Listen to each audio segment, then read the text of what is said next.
This is what's known as the urban sprawl of Sydney, a main footprint covering over 1,500 square kilometres, but with outlying areas that swell to a phenomenal 12,000 square kilometres.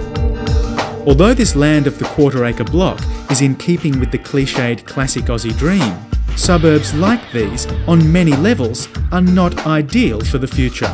We've seen cities in the past that have been unplanned, and the general consensus now that the sort of sprawling, some of the American city models that we've got are environmentally unsustainable over the long term.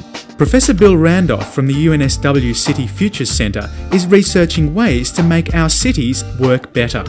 Mixing design, politics, economics and planning, it is a complex, multidisciplinary field. The urban system is a very open system, so there are all sorts of influences, internal migration, international capital flows, as well as much more local things about how houses are built, who lives in them, who owns them, and so on and so forth. So it's a very open system, and getting handles on it is very difficult.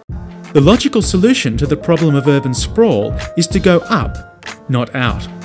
To build apartment-style communities that allow for a higher number of dwellings per square kilometre of land. This type of urban development reduces building costs and eases demands on infrastructure and services. Communities and living spaces can be planned.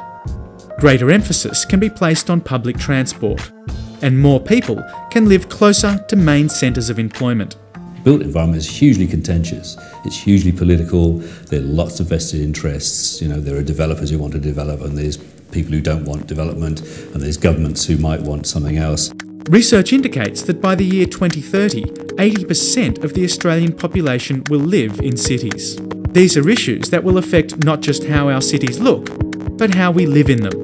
It's a challenge to the whole of the built environment sector, from the people who plan and design it, the architects at one level, the people who build and construct and deliver, and then the people who manage, and of course you and I who live in them and work in it.